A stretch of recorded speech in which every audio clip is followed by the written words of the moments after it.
अस्सलाम वालेकुम। कामयाबी कभी कभार के किए हुए कामों से नहीं मिलती, बल्कि मुसलसल और मुस्बत सोच वाले काम इसको यकीनी बनाते हैं। तो आओ सुने हम न्याज की बातें, हल्की फुल्की काम की बातें।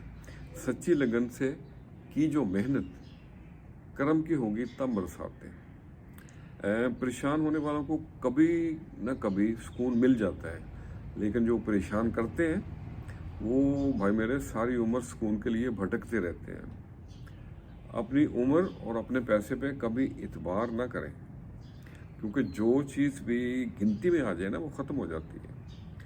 लोगों की राजदारी का एहतराम किया करें, जैसे कि आपकी नौकरी क्यों नहीं लगी, आपकी शादी क्यों नहीं हुई, नौकरी कैसे छूट गई, वगैरह वगैरह। सबके अपने अपने हालात होते हैं और सबके अपनी अपनी मुश्किलें हैं, अपने अपने मसले हैं। तो कोई अगर आपके साथ अपने हालात शेयर ना करना चाहे तो उसकी टो में मत रहें, उसे मत पोक करें।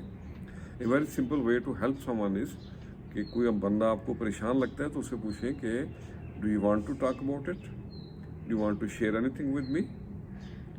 और कभी कभार sometimes a simple silent hug is the only way to help someone. अल्लाह। दिन में और रात में बहुत सी अनकही कहानियाँ छुपी होती हैं। वो कहते हैं ना कि कैसी कैसी और क्या क्या सूरतें खाक में पिन्हा हो जाती हैं। तो आज इसी को मद्देनजर रख के मैंने चंद लाइनें लिखी हैं, आपसे भी शेयर करते हैं। अनकही कहानियाँ।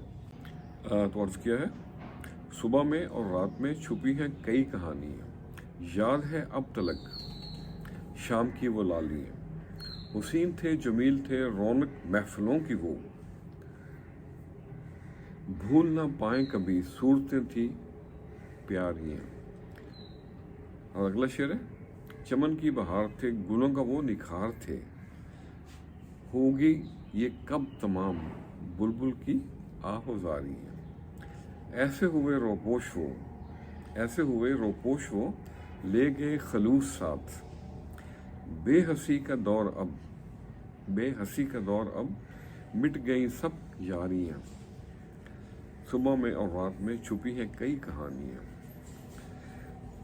अपनों के मिलाप सा मिला न कभी ऐसा नशा,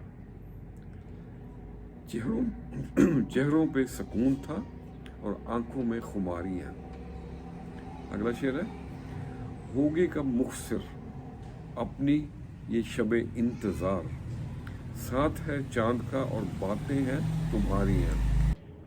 और मकतर्ज है, आए मुकाम इश्क वो आरजू है न्याज की, आए मुकाम इश्क वो आरजू है न्याज की, जिक्र हो चार सू कहानियाँ हमारियाँ। सुबह में और रात में छुपी हैं कई कहानियाँ, याद है अब तलक शाम की वो लालियाँ। तो आज के लिए इतना ही। ये दिल भी अल्लाह की तख्लीक है और नसीब भी अल्लाह ही लिखता है, अल्लाह ही बनाता है। तो ज़रा सोचने की बात यह है कि दिल में वो चीज़ें हम क्यों रखते हैं कि जो कि हमारे नसीब में नहीं है। खुश रहें और सबके साथ आसानियों का सबब बने। अस्सलाम वालेकुम।